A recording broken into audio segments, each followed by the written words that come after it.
નમસ્કાર, પ્રણામ, સ્વાગત છે તમારું એક નવા વિડીયોમાં। મિત્રો, જો તમને આજનો આ વિડીયો પસંદ આવે તો વિડીયોને લાઈક, શેર અને આપણી ચેનલને સબસ્ક્રાઈબ જરૂર કરજો। તો ચાલો શરૂ કરીએ આજની સ્ટોરી। મિત્રો, કયા પાપના કારણે એક સ્ત્રી 7 જન્મો સુધી વિધવા રહે છે?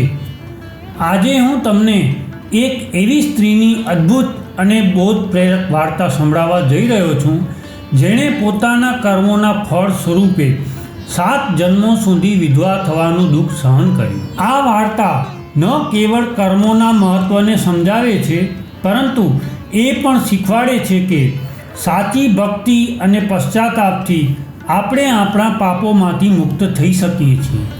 એક સમયની વાત છે, દ્વારકા નગરીનો ભવ્ય મહેલ પોતાની દિવ્યતાથી પ્રકાશિત થઈ રહ્યો હતો। સાગરની લહેરોના મધુર અવાજ અને પવનની શીતળતાએ વાતાવરણને આનંદમય બનાવી દીધું હતું। આ દિવ્ય વાતાવરણમાં ભગવાન શ્રી કૃષ્ણ પોતાના રાજ સિંહાસન પર બિરાજમાન હતા। તે સમયે દેવર્ષિ નારદ પોતાના હાથમાં વીણા લઈને મહેલમાં પ્રવેશ કરે છે। તેમની મુસ્કાનમાં હંમેશાની જેમ ભગવાન શ્રી કૃષ્ણની ભક્તિ દેખાઈ રહી હતી। શ્રી કૃષ્ણ પાસે પહોંચીને નારદ મુનિએ ભગવાન શ્રી કૃષ્ણને પ્રણામ કરતાં કહ્યું, હે નારાયણ, તમારા ચરણોમાં કોટી કોટી વંદન છે। શ્રી કૃષ્ણએ કહ્યું, હે દેવર્ષિ, આજે તમે ખૂબ જ ચિંતામાં દેખાઈ રહ્યા છો। કહો, તમારી આ ચિંતાનું શું કારણ છે? જો હું તમારી આ ચિંતા દૂર કરવામાં કોઈ મદદ કરી શકું તો તમે મને જરૂર જણાવો।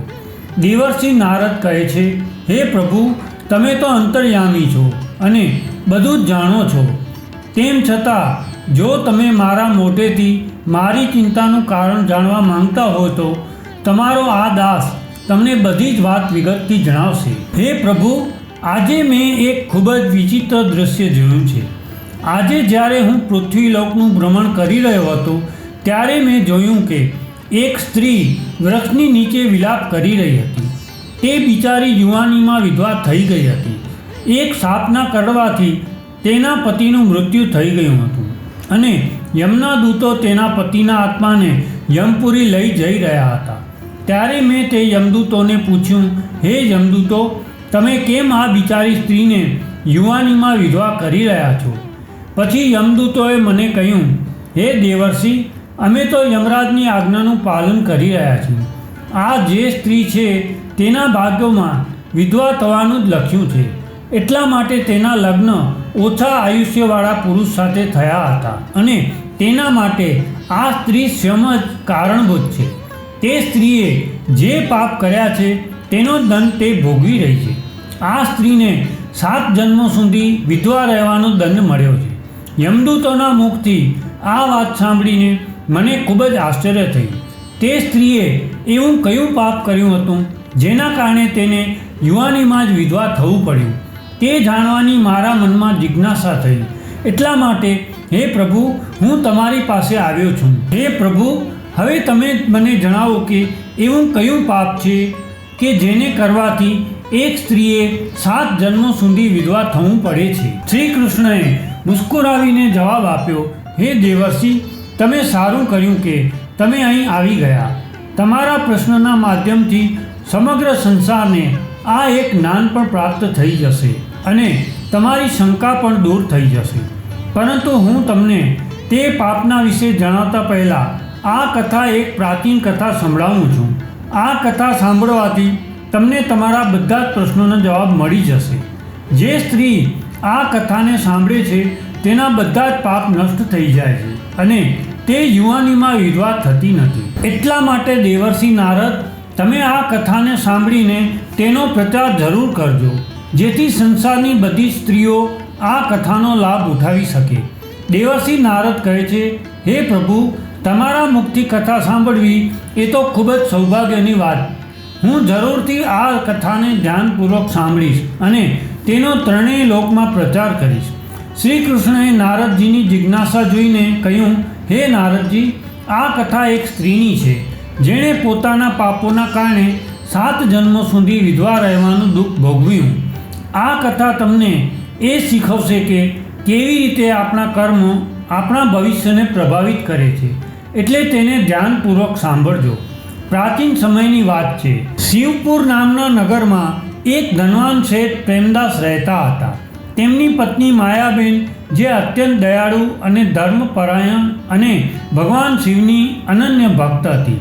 તેનું જીવન પૂજા, દાન અને ધર્મના કાર્યોમાં સમર્પિત હતું. માયાબેન પોતાના પતિની સાથે સુખી જીવન વિતાવી રહી હતી. તેમની પાસે અપાર ધન સંપત્તિ હતી, પરંતુ તેમના જીવનનું સૌથી મોટું સુખ તેમનો પરસ્પરનો પ્રેમ અને ધર્મ પ્રત્યેની નિષ્ઠા હતી. એક દિવસે પ્રેમદાસ વેપારના કામથી સમુદ્રની યાત્રા પર ગયા. તેમણે માયાબેનને વચન આપ્યું હતું કે તે જલ્દી જ પાછા આવી જશે, પરંતુ વિધાતાને કંઈક બીજું જ મંજૂર હતું. સમુદ્રમાં ભયંકર તોફાન આવ્યું, જેના કારણે તેમની નાવ ડૂબી ગઈ.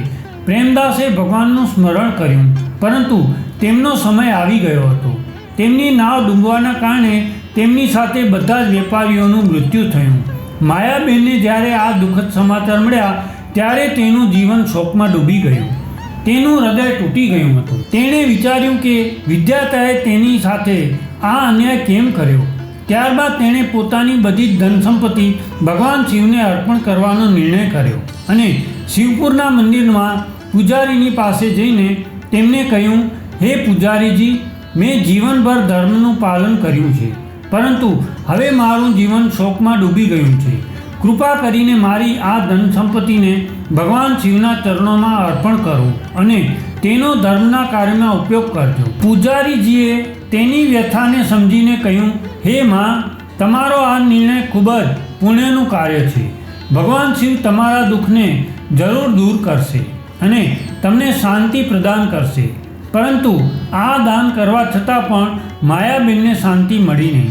તેના મનમાં એ પ્રશ્ન હતો કે તેણે એવું કયું પાપ કર્યું હતું કે જેના કારણે તેને આ દુઃખનો સામનો કરવો પડી રહ્યો હતો. ત્યારે તેણે સાંભળ્યું કે મહાન ઋષિ ભાર્ગવ, જે દિવ્ય જ્ઞાન અને યોગ બળના ધની હતા, તે બાજુના એક વનમાં તપસ્યા કરી રહ્યા હતા. ત્યારબાદ માયાબેને નિર્ણય કર્યો કે તે ઋષિમુનિને મળીને તેના દુઃખનું કારણ પૂછશે. આવો વિચાર કરીને તે ઋષિના આશ્રમ તરફ જવા નીકળી પડી. માયાબેને ઋષિ ભાર્ગવના આશ્રમમાં જઈને તેમના ચરણોમાં પ્રણામ કર્યા અને તેના દુઃખને જણાવ્યું. તેની આંખમાં આંસુ હતા અને તેનું હૃદય પીડાથી ભરેલું હતું. માયાબેને ઋષિ ભાર્ગવને કહ્યું, હે ઋષિવર, મેં મારા જીવનમાં કોઈ પાપ નથી કર્યા અને હંમેશા ધર્મનું પાલન કર્યું છે અને મારું આખું જીવન ભગવાન શિવની ભક્તિમાં વિતાવ્યું છે. તેમ છતાં પણ મારા પતિનું આટલું જલ્દી મૃત્યુ થઈ ગયું. હજુ તો મને સંતાન પણ નથી થયું અને મારા પતિ મને છોડીને પરલોક સિધાવી ગયા છે. આખરે એવા કયા પાપના કારણે મારે વિધવા થવું પડ્યું છે? કૃપા કરીને મને જણાવો કે મારી સાથે આવું કેમ થયું?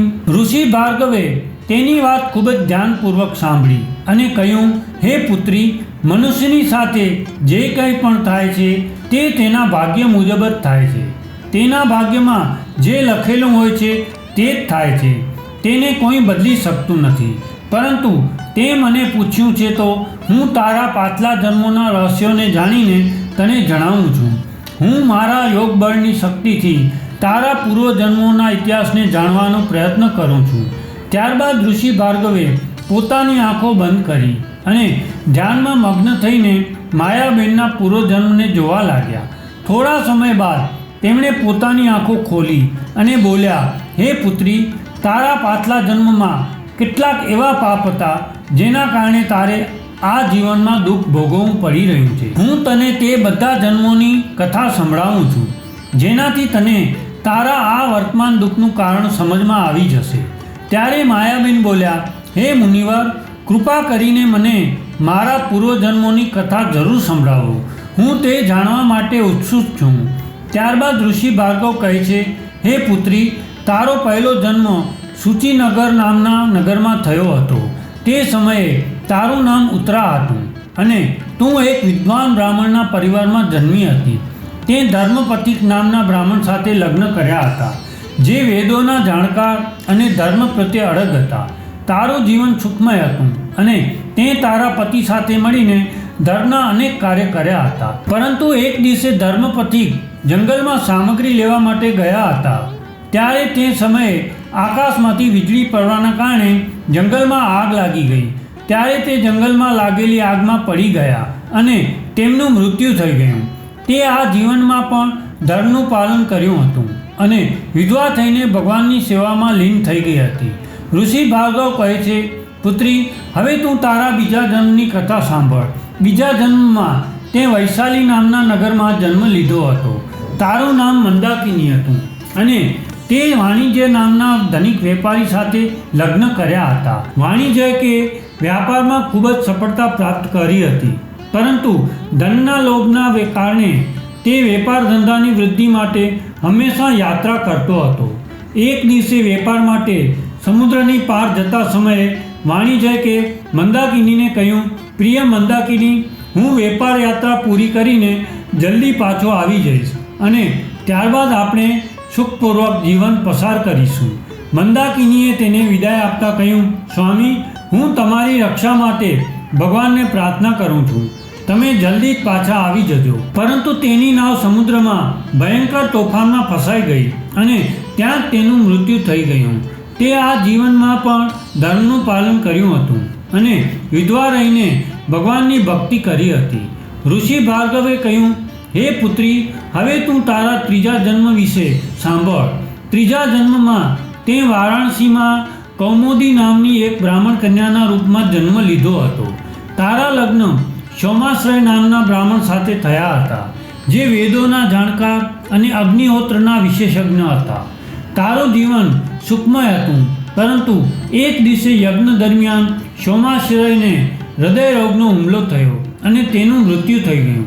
મૃત્યુના અંતિમ સમયે તેણે તેની પત્ની કૌમુદીને કહ્યું, પ્રિય કૌમુદી, હું જાણું છું કે મારો સમય આવી ગયો છે, પરંતુ તારે ધીરજ રાખવી જોઈએ અને ધર્મના માર્ગ પર ચાલતા રહેવું જોઈએ. કૌમુદીએ રડતા રડતા કહ્યું, હે સ્વામી, હું તમારા વગર જીવન કેવી રીતે જીવીશ? પરંતુ હું તમારી આજ્ઞાનું પાલન કરીશ અને ક્યારેય પણ ધર્મનો માર્ગ છોડીશ નહીં. ઋષિ ભાર્ગવ કહે છે, હે પુત્રી, આ રીતે તે આ જીવનમાં પણ ધર્મનું પાલન કર્યું અને વિધવા થઈને ભગવાનની સેવામાં લીન થઈ ગઈ. ઋષિ ભાર્ગવ કહે છે, હે પુત્રી, હવે તારા ચોથા જન્મ વિશે સાંભળ. ચોથા જન્મમાં તે હસ્તિનાપુરના બાજુના વીરસેન યુદ્ધ માટે જઈ રહ્યા હતા. ત્યારે તેમણે યુદ્ધ માટે પ્રસ્થાન કરતા સમયે માલવિકાને કહ્યું, પ્રિય માલવિકા, મારું કર્તવ્ય મને યુદ્ધના મેદાનમાં બોલાવી રહ્યું છે. તું ધીરજ રાખજે અને મારી ગેરહાજરીમાં રાજ્યનું ધ્યાન રાખજે. માલવિકાએ પોતાની ચિંતા પ્રગટ કરતાં કહ્યું, હે સ્વામી, હું તમારા વગર જીવનની કલ્પના પણ કરી શકતી નથી, પરંતુ હું તમારી આજ્ઞા પ્રમાણે ધર્મનું પાલન કરીશ. યુદ્ધ દરમિયાન વીરસેને વીરગતિ પ્રાપ્ત કરી. તે આ જન્મમાં પણ વિધવા થઈને ધર્મનું પાલન કર્યું અને તારા પતિના આદર્શોનું અનુસરણ કર્યું. ઋષિ ભાર્ગવે કહ્યું, હે પુત્રી, હવે તારા પાંચમા જન્મ વિશે સાંભળ. પાંચમા જન્મમાં તે શશિપ્રભા નામની એક તપસ્વીના રૂપમાં જન્મ લીધો હતો. તે વિશ્વા નામના એક ઋષિ સાથે લગ્ન કર્યા હતા, જે તપ અને સાધનામાં રહેતા હતા. તારું જીવન ધર્મ અને તપસ્યામાં પસાર થઈ રહ્યું હતું.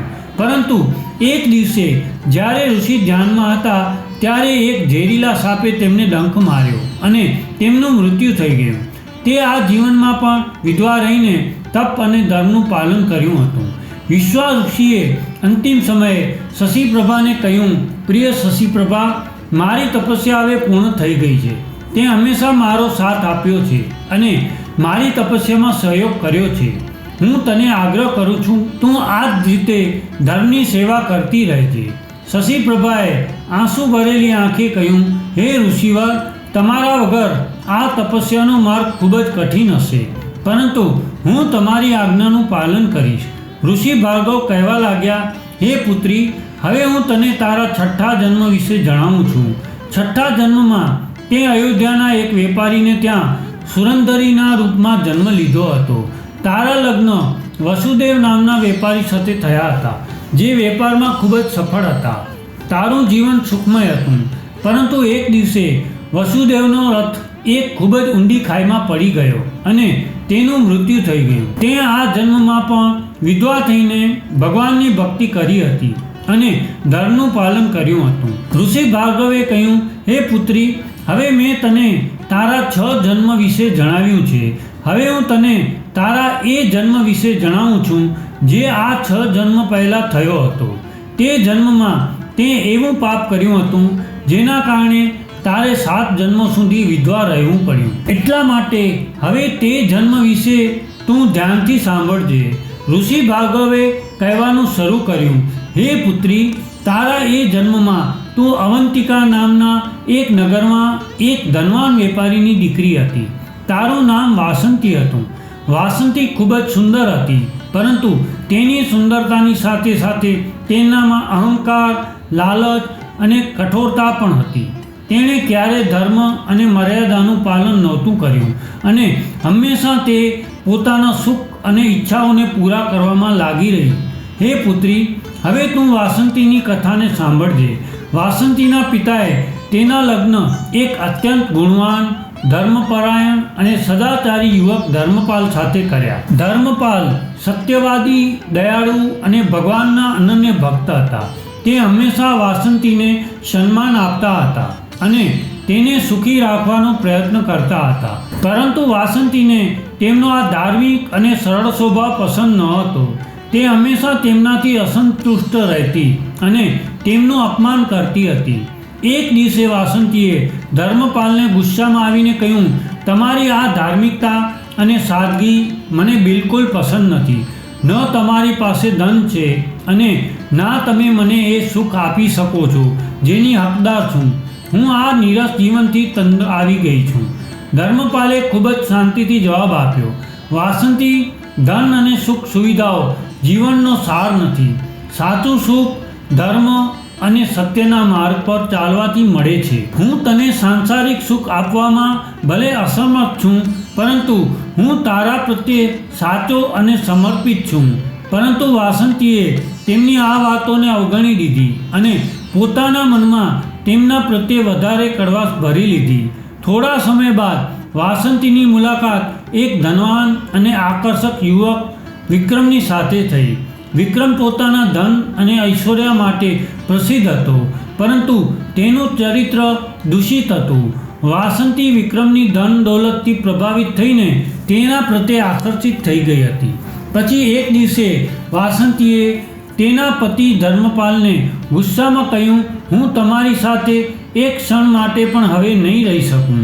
હું વિક્રમ સાથે જીવન પસાર કરવા માંગુ છું, જ્યાં મને એ બધું મળશે જેની મેં હંમેશા કામના કરી હતી. ધર્મપાલે દુઃખી થઈને કહ્યું, વાસંતી, તું જે કરી રહી છો તે ધર્મ અને મર્યાદાની વિરુદ્ધ છે. તારું આ પગલું એ મારા અને તારા બંને માટે વિનાશકારી હશે. હું તને પ્રાર્થના કરું છું કે તું આ રસ્તે ના જઈશ. પરંતુ વાસંતીએ તેમની વાતો પર ધ્યાન આપ્યું નહીં અને વિક્રમ સાથે ભાગી ગઈ. તેણે સમાજ, ધર્મ અને પોતાના કર્તવ્યોની પરવા કર્યા વગર પોતાના સુખ માટે આ પગલું ભર્યું હતું.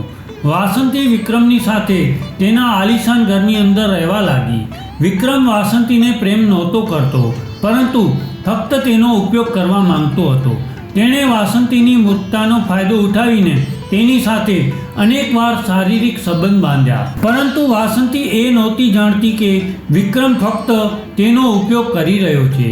વિક્રમ સાથે થોડો સમય વિતાવ્યા બાદ એક દિવસ વાસંતીએ જોયું કે વિક્રમ બીજી એક સુંદર સ્ત્રીને તેના ઘરમાં લઈને આવ્યો છે અને તે તેની સાથે આનંદની પળો માણી રહ્યો છે. આ દ્રશ્ય જોઈને વાસંતીને સમજમાં આવી ગયું કે વિક્રમ હકીકતમાં એક દુષ્ટ અને સ્વાર્થી વ્યક્તિ છે. વિક્રમે ફક્ત પોતાના સુખ માટે વાસંતીનો ઉપયોગ કર્યો હતો અને પછી તેને છોડી દીધી. આ અપમાન અને દગાથી વાસંતી ખૂબ જ દુઃખી થઈ. તેને ખૂબ જ પશ્ચાતાપ થવા લાગ્યો. તેણે પોતાની મૂર્ખતાના કારણે તેના પતિ સાથે વિશ્વાસઘાત કર્યો હતો, પરંતુ હવે સમય હાથમાંથી જતો રહ્યો હતો. તેની પાસે કોઈ રસ્તો બચ્યો ન હતો. પછી એક દિવસે આ અપમાનથી દુઃખી થઈને વાસંતીએ નદીમાં કૂદીને આત્મહત્યા કરી લીધી. ઋષિ ભાર્ગવ કહે છે, હે પુત્રી, તે જન્મમાં જ્યારે વાસંતીના રૂપમાં તારું મૃત્યુ થયું ત્યારે યમદૂત તને યમરાજની પાસે લઈ ગયા. યમરાજે તારા પાપ કર્મોને જોઈને ગુસ્સામાં આવીને કહ્યું, હે વાસંતી, તે તારા ધર્મપરાયણ પતિનો ત્યાગ કરીને અધર્મનો માર્ગ પસંદ કર્યો. તે તારા કર્તવ્યનું પાલન નથી કર્યું અને તારા અહંકાર અને લાલચને કારણે અનેક પાપ કર્યા છે. જે સ્ત્રી પોતાના સત્યવાદી અને ધર્મપરાયણ પતિનો ત્યાગ કરીને બીજા પુરુષની પાસે જતી રહે છે તેને મહાપાપ લાગે છે. એટલા માટે હું તને શ્રાપ આપું છું કે આગલા 7 જન્મો સુધી તું વિધવા રહીશ અને તું તારા પાપનું ફળ ભોગવીશ. વાસંતીએ પશ્ચાતાપ કરતા યમરાજ પાસે ક્ષમા માંગી. હે યમરાજ, મેં મારા અજ્ઞાન, લોભ અને અહંકારમાં આવીને આ પાપ કર્યું છે. કૃપા કરીને મને માફ કરો અને મને આ શ્રાપમાંથી મુક્ત કરો. યમરાજે કઠોર સ્વરમાં કહ્યું, હે વાસંતી, પશ્ચાતાપ માટે હવે ખૂબ જ મોડું થઈ ગયું છે. તારે તારા કર્મોનું ફળ ભોગવવું જ પડશે. પરંતુ જો તું તારા આગલા 7 જન્મોમાં સાચી ભક્તિ અને ધર્મનું પાલન કરીશ તો તને મોક્ષની પ્રાપ્તિ થશે. ઋષિ ભાર્ગવે કહ્યું, હે પુત્રી, આ રીતે તે જન્મમાં વાસંતીના રૂપમાં તે જે પાપ કર્યા હતા એ પાપના કારણે તારે 7 જન્મો સુધી વિધવા થવું પડ્યું છે. હવે આ તારો 7મો અને અંતિમ જન્મ છે. આ જીવનમાં તે ધર્મ અને ભક્તિના માર્ગ પર ચાલીને તારા પાપોનું પ્રાયશ્ચિત કર્યું છે. હવે તું તારા આ પાપથી મુક્ત થઈ જઈશ અને તને તારા આગલા જન્મમાં સુખ અને શાંતિ પ્રાપ્ત થશે. માયાબેને ઋષિના ચરણોમાં પડીને કહ્યું, ઋષિવર, તમે મારા જીવનનું રહસ્ય ખોલી દીધું. હવે હું આ જીવનમાં ભગવાન શિવની ભક્તિમાં વધારે ડૂબી જઈશ. ત્યારબાદ ઋષિ ભાર્ગવે તેને આશીર્વાદ આપ્યા અને કહ્યું, હે પુત્રી, તે આ 7 જન્મોમાં કોઈ પાપ નથી કર્યા અને હંમેશા પુણ્યના જ કાર્ય કર્યા છે. એટલા માટે હવે તારું કલ્યાણ થશે. ત્યારબાદ માયાબેન ઋષિના આશ્રમમાંથી પોતાના ઘરે પાછી આવી જાય છે. ઋષિ ભાર્ગવના આશ્રમમાંથી પાછા આવ્યા બાદ માયાબેનનું જીવન સંપૂર્ણ રીતે બદલાઈ ગયું. હવે તે પોતાના જીવનની દરેક ક્ષણને ભગવાન શિવની ભક્તિ અને ધર્મના કાર્યોમાં સમર્પિત કરવા લાગી. તેનું હૃદય શાંત હતું અને તેણે પોતાના જીવનમાં મળનાર દુઃખોને ભગવાનનો પ્રસાદ સમજીને સ્વીકાર કરી લીધા. તે જાણી ચૂકી હતી કે તેના પાછલા જન્મોના પાપોનું ફળ તેણે આ જન્મમાં ભોગવવું પડ્યું છે. પરંતુ હવે તેને મુક્તિની પ્રાપ્તિ થવાની હતી. શિવપુરના લોકો માયાબેનની ભક્તિ અને ધર્મનિષ્ઠાની પ્રશંસા કરતા હતા. તેણે પોતાના જીવનની હરેક ક્ષણ દાન, સેવા અને ભક્તિમાં સમર્પિત કરી દીધી. ધીરે ધીરે તેના શારીરિક જીવનની અંતિમ ક્ષણો પણ આવી ગઈ.